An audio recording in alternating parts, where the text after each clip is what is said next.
Crown Tundra.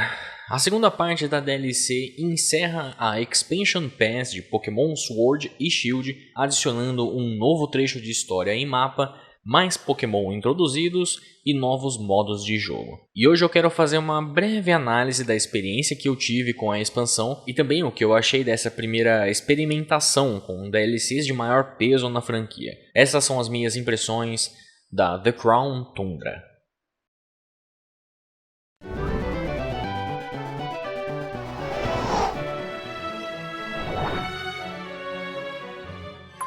Acho que um bom primeiro passo, e talvez inevitável, é comparar com a primeira parte da expansão. Isle of Armor introduziu coisas similares, mas de formas diferentes. Temos uma história que leva a uma bifurcação de lendários, itens mais voltados ao competitivo, algo para você ficar coletando na região nova e conhecer os arredores. É inegável, no entanto, que Crown Tundra pareça mais recheada, uma vez que tenha mais lendários, como os Regis, as aves lendárias de Galar e a própria Dynamax Adventures. Retroativamente, Isle of Armor passou a ser um bom tira-gosto enquanto o final do ano não chegava. É difícil fazer uma grande análise da história das duas DLCs.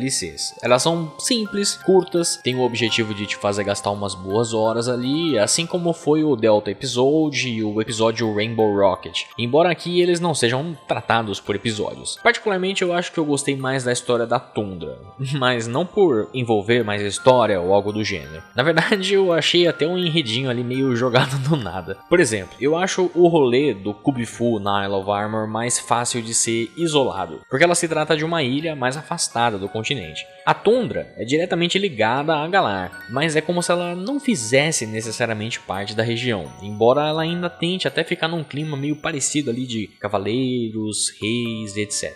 O que me agradou mesmo na história da Tundra foi o bom humor. Eu gosto mais de coisas engraçadas mesmo no geral. Então o Calyrex sendo meio metidão, o Peony sendo possuído toda hora, muitas vezes até entrando em cena só pra fazer isso, né, me fez dar boas risadas durante a jogatina. Fica meio galhofa, e é pra ser galhofa, eu gosto disso. E eu adoro que a história encerra com você na frente de uma árvore gigante de texturas de alta qualidade, né? O quão irônico poderia ser esse final para Galar. Mas estruturalmente falando, o gameplay da história aqui talvez seja até mais simples do que os da Isle of Armor. Acho que eu passei por elas mais ou menos no mesmo tempo, ali umas 3 horas, mas eu não sei, eu senti que ao terminar a história da Tundra, eu não conhecia tão bem o mapa assim, diferente do que aconteceu com o mapa da ilha na primeira parte.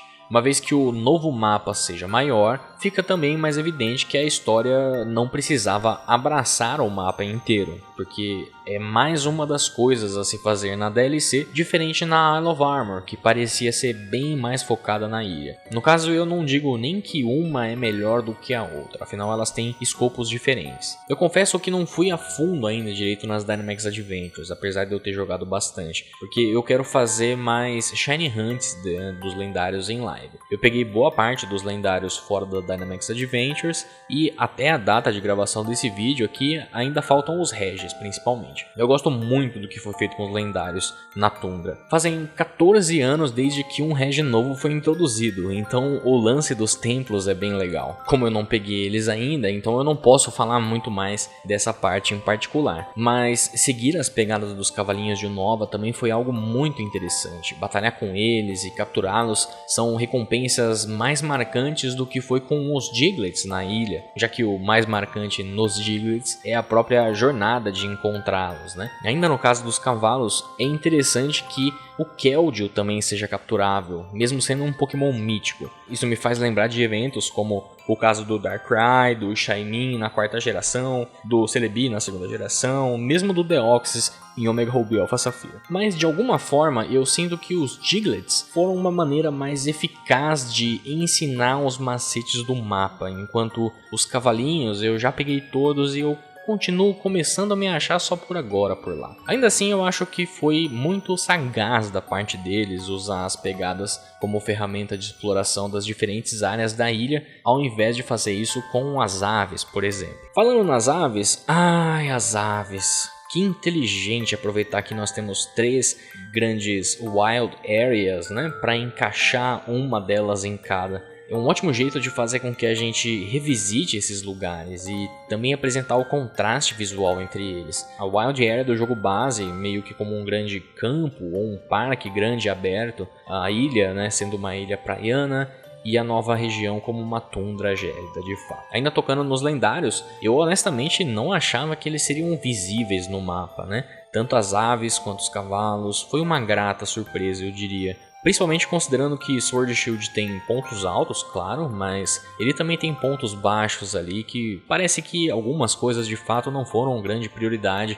e não foram feitas necessariamente com o maior esmero do mundo. Em termos de conteúdo, a DLC é realmente fantástica. Curioso pensar que ela, entre aspas, substitui o que seria uma third version. Em questão de conteúdo bruto, a 8ª geração ganha de lavada de qualquer adição em conteúdo assim das anteriores, né? Coisas que muitas vezes pareciam só ser adicionadas para dar uma encorpada assim numa versão. Aqui tem mais respiro e até espaço para uma exploração maior, e estilos novos de jogo como a própria Dynamax Adventures e o Galarian Star Tournament parecem mais coerentes em uma DLC de fato do que ser empurrados numa third version ou até em muitas vezes empurrados em remakes. E embora seja objetivamente uma forma melhor de inserir novos conteúdos, eu diria que algo também foi perdido nessa transição de uma third version para uma DLC. O ponto é que a Expansion Pass, apesar de melhor, ela não surte o mesmo efeito de What If que uma third version normalmente traria. Para mim, pelo menos, né? Parte das graças das third versions era justamente comparar a diferença das histórias, né? Em Emerald temos duas equipes agindo e a gente precisa de um terceiro lendário para resolver a situação. Em Platinum, o Giratina é invocado junto do Dialga e do Palkia, interferindo nos planos do Cyrus. E em Ultra Sun e Ultramon também é interessante ver as diferenças entre a versão base, principalmente na história, como boa parte do enredo muda graças a algumas pequenas mudanças lá no começo. E, bom, até mesmo Black White 2, que, embora seja uma continuação, ele preserva esse sentimento de comparação na região, pelo menos. Ou seja, nas third versions é interessante ver como as mudanças interferem na história, e isso ajuda também a sedimentar melhor a personalidade da própria região e ajuda até a tornar elas um pouco mais memoráveis pra gente. É claro que a DLC continua sendo uma saída muito mais interessante do que um jogo novo vendido à parte, e Arceus me livre deles voltarem com isso. Porém, eu sinto que falta algo que supra essa reimaginação da região, porque dependendo de como forem os próximos passos de lançamento na franquia, pode fazer com que Galar seja esquecida muito rápido, similar ao que aconteceu de certa forma com Kalos. E quanto mais eu penso, mais eu acho que ao invés de uma expansão pura e simples de conteúdo, uma área nova no mapa standalone, eu acho que algo como um New Game Plus resolveria parte desse problema no formato de DLCs futuros. Imagine se, além dos mapas novos para o jogo base, mas com um foco menor talvez até em história, a gente tivesse uma opção de você recomeçar um jogo novo, né? Com mudanças mais agressivas na região base. Não digo que seria a solução ideal, porque isso acarretaria em outras tretas de conectividade, com saves, afins. Bom, eu não sou desenvolvedor, eu não trabalho lá, eu estou aqui só jogando pro ar. Mas pensando nessa linha de raciocínio e como jogador de Pokémon há 2 décadas, eu acredito também que é importante que futuras DLCs tentem resgatar esses lados positivos que existiam nas third versions, sem precisar empurrar pra gente ali um jogo full price do zero. De qualquer forma, essa foi uma breve análise da DLC. Se você quiser um papo mais longo e aprofundado sobre a expansão, eu vou deixar um link no card para o episódio do nosso podcast, onde falamos bastante sobre a The Crown Tundra. Eu peço também que você deixe um like ou um dislike aí para representar o seu feedback nesse tipo de formato de análise. Deixa um comentário também se você quiser, porque eu tenho planos de trazer mais vídeos sobre os demais jogos da franquia num formato similar, beleza? Enfim, muito obrigado por ter assistido esse vídeo e eu espero que você tenha aí um ótimo dia. Falou galera e até a próxima!